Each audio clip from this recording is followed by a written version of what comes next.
আগৰতলাৰ BSP প্ৰশিক্ষণ শিবিৰৰ পৰা প্ৰশিক্ষণ লৈ ঘূৰি অহা দুৰ্গা বাহিনীক বিশ্ব হিন্দু পৰিষদে জনালে সম্বৰ্ধনা। আগৰতলাত BSP দক্ষিণ পূব প্ৰান্তৰ শাখা সংগঠন দুৰ্গা বাহিনীৰ 7 দিনীয়া প্ৰশিক্ষণ শিবিৰ অনুষ্ঠিত হৈছিল। অনুষ্ঠানটিত বিভিন্ন স্থানৰ পৰা বহু শিক্ষাৰ্থী প্ৰশিক্ষণ ল'বলৈ যোৱাৰ লগতে শিলচৰ আৰু দক্ষিণ কাছাৰৰ পৰা 72জন শিক্ষাৰ্থী অংশগ্ৰহণ কৰিছিল। শিক্ষাৰ্থীসকলে এই 7 দিনীয়া প্ৰশিক্ষণ শিবিৰ সমাপ্ত কৰি শুক্ৰবাৰ সন্ধিয়া শিলচৰ আৰু দক্ষিণ কাছাৰৰ 72জনীয়া শিক্ষাৰ্থী ঘূৰি আহে নিজৰ চহৰলৈ। শিলচৰ ৰেলৱে ষ্টেচনত BSPৰ কাৰ্যকৰ্তাসকলে দুৰ্গা বাহিনীৰ শিক্ষাৰ্থীসকলক উষ্ম আদৰণি আৰু সম্বৰ্ধনা জনায়। সেৱা ধৰ্ম, দেশৰ সুৰক্ষা, সমাজ সংস্কাৰৰ লগতে ৰাষ্ট্ৰ নিৰ্মাণৰ চিন্তাধাৰাৰে এনে 7 দিনীয়া শিবিৰ আয়োজন কৰা হৈছে বুলি BSPৰ কাৰ্যকৰ্তাই জানিব দিছে।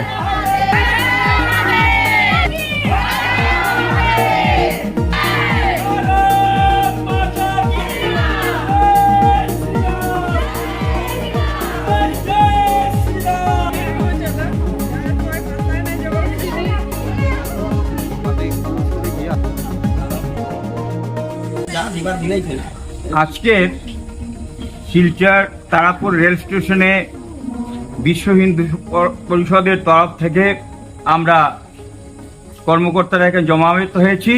তার বিশেষ উদ্দেশ্য হলো দক্ষিণ পূর্ব প্রান্তের দুর্গা বাহিনীর বর্গ অনুষ্ঠিত হয়েছিল আগরতলাতে 7 দিনের। সেই 7 দিনের বর্গ শেষে আজকের দিনে ওনারা রিটার্ন করেছেন শিলচরে। বরাকভেলি থেকে মোট 72 জন শিক্ষার্থী এখান থেকে গিয়েছিলেন। সর্বমোট 128 জন শিক্ষার্থী আগরতলায় প্রশিক্ষণ নিয়েছেন সেবা, সুরক্ষা এবং সংস্কার সম্বন্ধে এবং শারীরিক বিভিন্ন কার্যক্রম তার মাধ্যমে শিবির হয়েছিল। তার মোদ্দা কথা হলো যে ভারতবর্ষে মা বোনদের উপর যে অনাচার চলছে বিধর্মীদের দ্বারা, জেহাদিদের দ্বারা বিভিন্নভাবে প্রলোভনের মাধ্যমে সমাজকে ক্ষতবিক্ষত করে চলেছে, হিন্দু সমাজের বুকে একটা আতঙ্কের সৃষ্টি করেছে। সেটাকে কিভাবে প্রশমিত করা যায় তার জন্য দুর্গা বাহিনীকে আমরা বিভিন্নভাবে আমরা প্রশিক্ষণ প্রাপ্ত করে চলেছি বিশ্ব হিন্দু পরিষদের তরফ থেকে এই সমস্ত শিবিরের মাধ্যমে।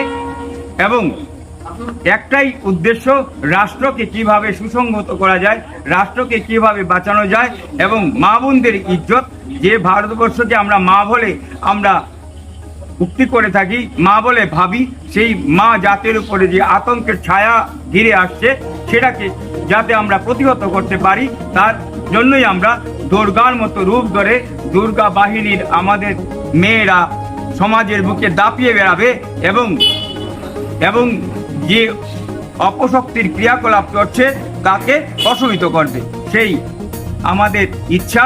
এবং তার জন্য আমরা সারা হিন্দু সমাজের বোনদের কাছে আহ্বান করছি, আপনারা বিশ্ব হিন্দু পরিষদের দুর্গা বাহিনীতে সামিল হন এবং দুর্গা বাহিনীকে সুসংগত করুন, শক্তিশালী করুন, তাহলে রাষ্ট্র বাঁচবে, দেশ বাঁচবে, আমাদের সমাজ বাঁচবে।